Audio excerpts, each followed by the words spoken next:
Hello friends, welcome to our YouTube channel Moon Engineering Institute and GPSC तैयारी।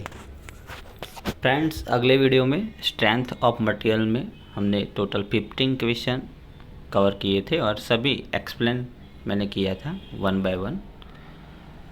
तो आज हम आगे 16 से स्टार्ट करते। तो क्वेश्चन नंबर 16 है the intensity of stress which cause unit strength. इसको क्या बोलते हैं? तो फर्स्ट ऑप्शन दिया है यूनिट स्ट्रेस। फ्रेंड्स, आपको पता होगा स्ट्रेस का मीनिंग है sigma is equal to P by A, load पर unit area, unit cross sectional area, उसको हम यूनिट स्ट्रेस बोल सकते हैं। लेकिन the intensity of stress which cause unit strength, उसको हम यूनिट स्ट्रेस नहीं बोलेंगे। तो फर्स्ट ऑप्शन गलत है। दूसरा ऑप्शन है बल्क मॉड्यूलस। फ्रेंड्स, आपको पता होगा कि जो हमारा बल्क मॉड्यूलस है, ओके, तो बल्क मॉड्यूलस का जो फॉर्मूला होता है वो फॉर्मूला क्या है बल्क मॉड्यूलस का, जिसको हम के से डिनोट करते हैं, के से। और इसका फॉर्मूला है direct stress upon volumetric strength. Okay, the intensity of stress which cause unit strength लिखा है, यूनिट वॉल्यूमेट्रिक स्ट्रेंथ लिखा होगा तो बल्क मॉड्यूलस अगर हम सही होते। लेकिन ये गलत है, ऑप्शन नंबर 2 भी गलत होगा, क्योंकि बल्क मॉड्यूलस का मीनिंग क्या है? Direct stress upon volumetric strength. Okay, bulk modulus का जो बल्क मॉड्यूलस है के, ओके, अगर हम इन्वर्सली प्रोपोर्शनल करेंगे तो उसको हम कॉम्प्रेसिबिलिटी बोल सकते हैं। ओके, चलो थर्ड ऑप्शन है मॉड्यूलस ऑफ रिजिडिटी। तो फ्रेंड्स, आपको पता होगा मॉड्यूलस ऑफ रिजिडिटी क्या है? तो जो हमारा शियर स्ट्रेस होता है वो शियर स्ट्रेंथ के डायरेक्टली प्रोपोर्शनल होता है। और ये जो प्रोपोर्शनलिटी साइन हम दूर करेंगे तो बीच में जो कांस्टेंट होगा जी और सी से हम डिनोट करते हैं, जिसको हम बोलते हैं मॉड्यूलस ऑफ रिजिडिटी। तो ये भी गलत है, क्योंकि इसमें तो शियर स्ट्रेस और शियर स्ट्रेन आना चाहिए। चलो आगे है मॉड्यूलस ऑफ इलास्टिसिटी। तो अगले वीडियो में मैंने हुक्स लॉ आपको बताया था कि sigma is equal to E epsilon. अगर ई को मैं सब्जेक्ट बनाओ तो सिग्मा अपन एप्सिलॉन होगा। तो ये होगा कि intensity of stress which cause unit strength, इसको हम बोलेंगे मॉड्यूलस ऑफ इलास्टिसिटी। दूसरा नाम है यंग मॉड्यूलस और तीसरा नाम है modulus of elasticity, young modulus and elastic constant. Okay, तो सही आंसर हमारा होगा मॉड्यूलस ऑफ इलास्टिसिटी। पांचवा ऑप्शन दिया है, एक्सप्लेन कर देता हूँ। प्रिंसिपल स्ट्रेस का मतलब क्या होता है? तो जो हमारा प्रिंसिपल प्लान होता है जिस पे जीरो शियर स्ट्रेस होता है, उस पे जो डायरेक्टली 90 एंगल स्ट्रेस लगता है उसको हम प्रिंसिपल स्ट्रेस बोलते हैं। ओके, तो 16 का सही आंसर होगा मॉड्यूलस ऑफ इलास्टिसिटी। ओके, चलो question number 17, true stress strain curve for material is plotted between. तो इसका आंसर दिया है बी, जिसका मतलब है load bye instantaneous cross sectional area. और आप ऐसे भी लिख सकते हो कि लॉग के अंदर log base e original cross sectional area upon instantaneous cross sectional area. Okay, log के अंदर। तो इसका सही आंसर होगा बी। चलो आगे है during a tensile stress on a specimen of 1 centimetre square cross section, उसका ओरिजिनल क्रॉस सेक्शन दिया है 1 centimetre square. Maximum load observe we have 8 tons and area of cross section at neck was 0.5 centimetre square. Necking का area दिया है। Ultimate tensile strength of specimen. तो ultimate tensile strength का formula क्या होता है? आपको पता होगा कि जो लोड है maximum load upon original cross sectional area, maximum load 8 ton है। अगर टन का किलोग्राम में कन्वर्ट करना होगा तो 10⁻³ हम करेंगे। Upon original cross sectional area 1 centimetre square है। ओके, तो हमारा आंसर होगा 8 tons per centimetre square ultimate tensile strength. Question number 19, अगले वीडियो में भी बात हुई थी कि जो अल्टीमेट स्ट्रेंथ शियर में होगी वो टेंशन के कंपेयर में कम होगी। और कितनी कम होगी? तो हाफ होगी। Okay, ultimate tensile strength of shear is equal to 1/2 ultimate tensile strength in tension. Okay, tension में ज़्यादा होगी, 2 टाइम्स होगी। अल्टीमेट टेंसाइल स्ट्रेंथ शियर में टेंशन से हाफ होगी। Question number 21, which is the false statement about true stress strain method. तो आपको पता होगा कि जो ट्रू स्ट्रेस स्ट्रेन मेथड है वो कभी भी एग्जिस्ट नहीं होती है। ओके, तो आंसर 1 होगा, it does not exist. Question number 22, in a tensile test on mild steel specimen the breaking stress as compare to ultimate tensile stress. आपको पता होगा कि हमारा स्ट्रेस स्ट्रेन कर्व है और आपको पता होगा कि ये सबसे हाइट पे होते हैं अल्टीमेट टेंसाइल स्ट्रेंथ। सबसे पहले elastic limit, proportional limit, yield point, lower yield point, upper yield point, ultimate tensile stress and last में होता है हमारा ब्रेकिंग। ओके, तो जो ब्रेकिंग स्ट्रेस होता है वो अल्टीमेट टेंसाइल स्ट्रेस से क्या होता है, लेस होता है। ओके, सबसे हाईएस्ट पॉइंट पे अल्टीमेट टेंसाइल स्ट्रेस होता है, तो आंसर होगा लेस। ओके, बेसिक क्वेश्चन था।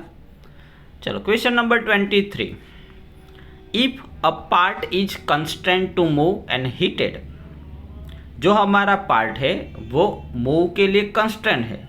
अगर मैं इसको हीट करता हूँ, मीन्स अगर दोनों साइड को कोई ऑब्जेक्ट को फिक्स कर दूँ और उसको मैं हीट करूँ, तो जनरली क्या होता है कि ये जो ऑब्जेक्ट होता है ये ऑब्जेक्ट टेंशन के लिए मूव होगा, लेकिन फिक्स है।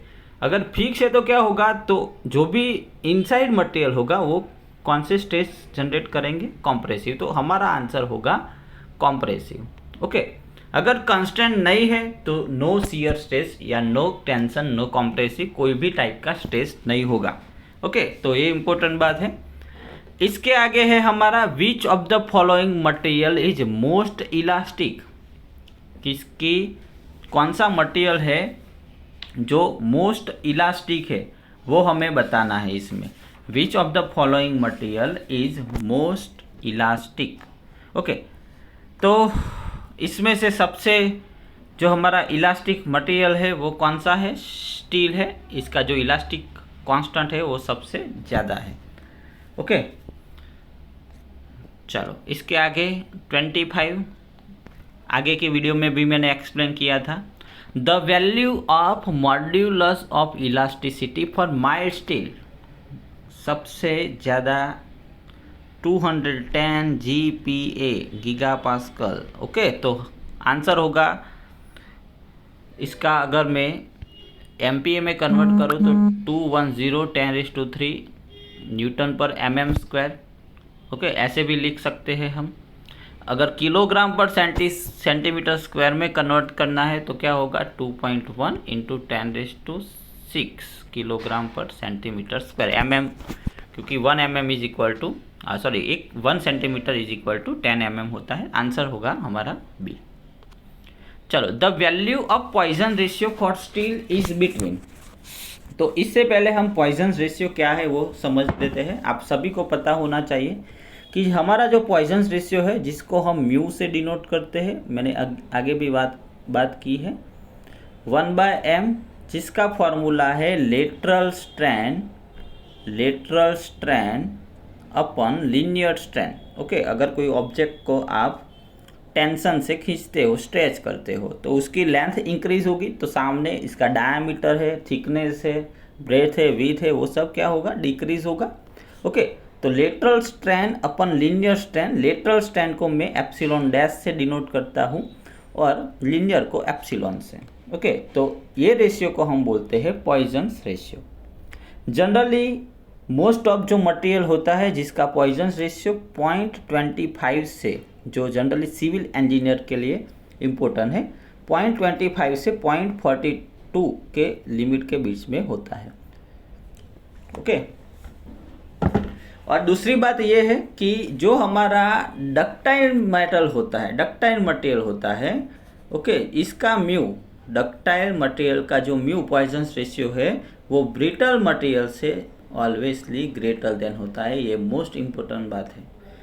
Mu is greater than for ductile metal than for brittle metal. Okay, दूसरी बात करें तो सभी मेटल का मैं पॉइजन रेशियो आपको बता देता हूँ कि जो हमारा म्यू बराबर 0 होता है, okay, mu is equal to 0 किस मटेरियल के लिए होता है, तो कॉर्क के लिए, जिसका पॉइजन रेशियो 0 होता है।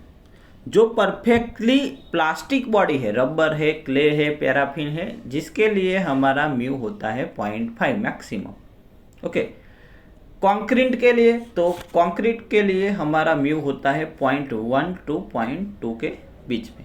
ओके, कास्ट आयन, तो कास्ट आयन जो है इसका जो हमारा जनरल वैल्यू हम 0.2 टू 0.3 के बीच में ले सकते हैं। एग्जैक्ट वैल्यू 0.23 टू 0.27 होगा। ओके, कास्ट आयन का 0.23 टू 0.27।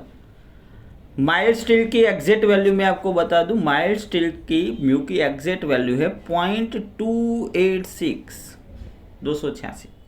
ओके, तो इसमें हमारा आंसर होगा answer number C, 0.25 to 0.33। Okay, तो पॉइजन रेशियो क्या है वो मैंने आपको एक्सप्लेन कर दिया है। ओके, चलो इसके आगे next question number 27। The total elongation produce in a bar, total elongation produce in a bar of uniform section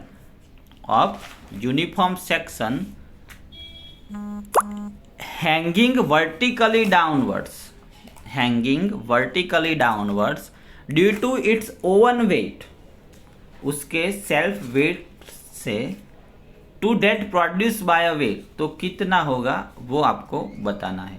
okay, तो मैं आपको बता दूं सबसे पहले क्या है कि अगर मान लो कि सबसे पहले हम देखते हैं कि deformation of body due to self weight. Okay, generally अगर हम सेल्फ वेट कैलकुलेट नहीं करते हैं तो हमारा डिफॉर्मेशन आता है, आप सभी को पता है, PL/AE। P के बदले W भी डिनोट कर सकते हैं। ये लोड है, लेंथ ऑफ बार है, cross sectional area and young modulus. PL/AE और WL/AE लिखते हैं। ये क्या है, जब हम सेल्फ वेट कैलकुलेट नहीं करते हैं। ओके, चलो अब मैं आपको बताता हूँ कि जो डिफॉर्मेशन होता है बॉडी में ड्यू टू सेल्फ वेट कितना होता है, तो इसका आंसर है delta L is equal to WL/2AE। इसका आंसर क्या है, WL/2AE। चलो कैसे आया मैं आपको बताता हूँ। मान लो कि ये कोई बार है जिसकी लेंथ क्या है, L है। मान लो कि इसमें एक स्ट्रिप में कंसीडर करता हूँ जिसकी विड्थ है dx और कितने डिस्टेंस पे है, तो जो हमारा बॉटम पॉइंट है, बॉटम लाइन है, ત્યાં वहाँ से x जितने डिस्टेंस से है।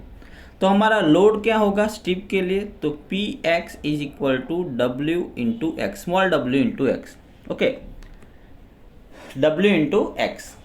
ओके, चलो अब मुझे डेल्टा एक्स डिफॉर्मेशन कैलकुलेट करना है, तो क्या होगा, तो हमारा फॉर्मूला ऐसा है Px L/AE। Px के बदले में पुट कर देता हूँ Wx, ओके, इंटू L/AE। ये हुआ हमारा डेल्टा एक्स। ओके, ये मैंने स्ट्रिप के लिए कैलकुलेट किया है।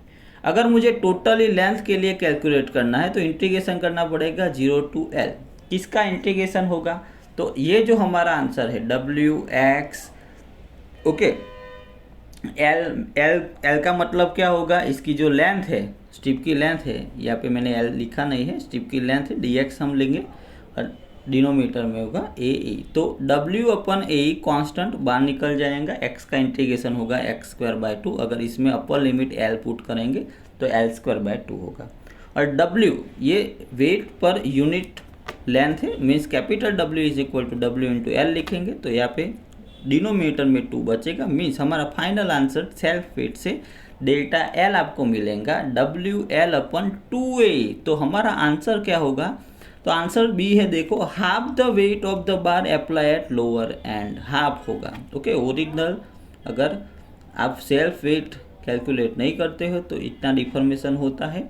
जब आप फोर्स या लोड अप्लाई करते हो कोई भी बार मीन्स यूनिफॉर्म क्रॉस सेक्शन होना चाहिए।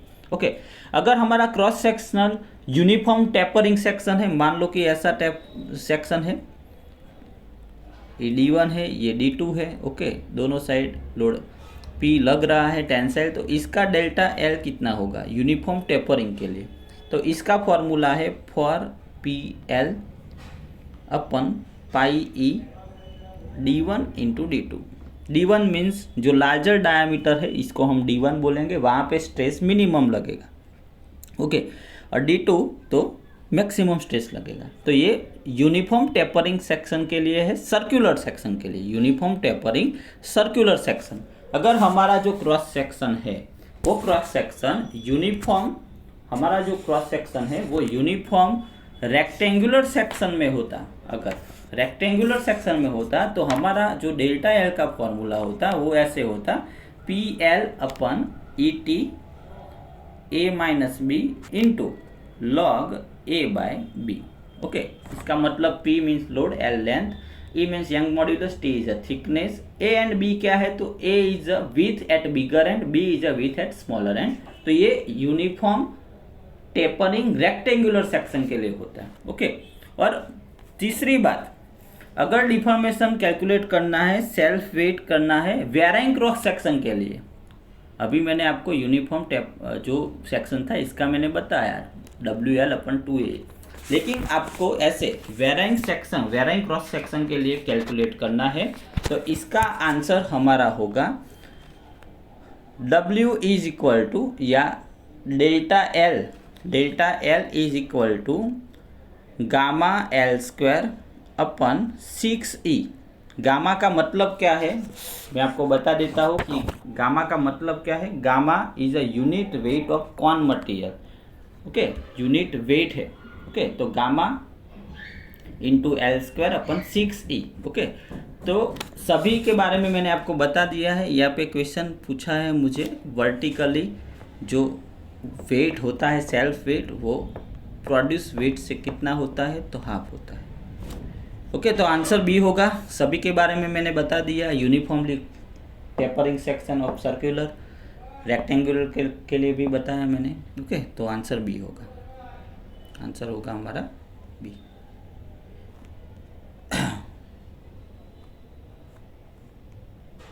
ओके, चलो नेक्स्ट क्वेश्चन है क्वेश्चन नंबर 29।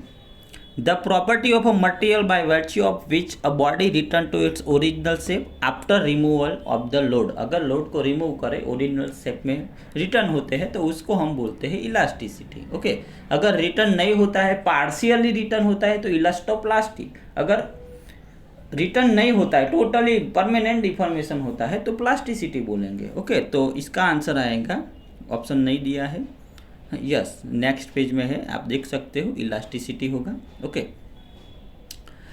डिफरेंट है प्रॉपर्टी। प्लास्टिसिटी मैंने आपको बताया। डक्टिलिटी मीन्स क्या है, अगर कोई भी चीज़ को खींच कर आप वायर बना सके मीन्स टेंसाइल होगा। और मेलेबिलिटी क्या है कि किसी भी चीज़ को आप कॉम्प्रेसिव फोर्स लगा के प्लेट बना सको, जो मटेरियल है रोल कर सको, उसको हम मेलेबिलिटी बोलते हैं। और रेजिलेंस का मतलब क्या है, मैक्सिमम स्ट्रेन एनर्जी एब्सॉर्ब करने की जो एबिलिटी होती है, एनर्जी एब्सॉर्ब करने की एबिलिटी, उसको हम रेजिलेंस बोलेंगे। तो पांचों डेफिनेशन मैंने आपको बता दिया और क्वेश्चन के अनुसार हमारा आंसर होगा इलास्टिसिटी। ओके, चलो नेक्स्ट क्वेश्चन है, the material which exhibit the same elastic property in all direction. इसके आगे वाले वीडियो में मैंने homogeneous material, isotropic material, anisotropic material, वो सभी के बारे में एक्सप्लेन किया है डिटेल में, आप देख सकते हो, उसकी लिंक इसमें आपको मिल जाएंगी। ओके, तो हमारा ये जो क्वेश्चन है same elastic property in all direction, तो इसका हमारा आंसर होगा, कौन सा आंसर होगा, आइसोट्रॉपिक मटेरियल। ओके, चलो question number 31, the Poisson's ratio for cast iron, अभी बात की 0.23 to 0.27, अगर माइल्ड स्टील बोलता है तो 0.25 to 0.33 0.3 होगा, अगर रबर बोलता है तो 0.5 होता। ओके, तो इस वीडियो में इतने रखते हैं। नेक्स्ट वीडियो में फिर से हम 20 to 25 क्वेश्चन एक्सप्लेन करेंगे और जल्द ही पुट करेंगे न्यू वीडियो। मैक्सिमम जो भी असिस्टेंट इंजीनियर जीपीएससी है, जीएसईसीएल की जो भी एग्ज़ाम है, मैकेनिकल रिलेटेड कोई भी टेक्निकल एग्ज़ाम है, इसमें सभी में काम आने वाला ये वीडियो है। तो मैक्सिमम शेयर कीजिए। चैनल में जो हमारी टेलीग्राम चैनल है उसकी लिंक भी डिस्क्रिप्शन बॉक्स में दी गई है, तो इसमें भी आप ज्वाइन हो सकते हैं, उसमें सभी की पीडीएफ आपको मिल जाएगी। चलो फिर से मिलेंगे, तब तक good bye and take care.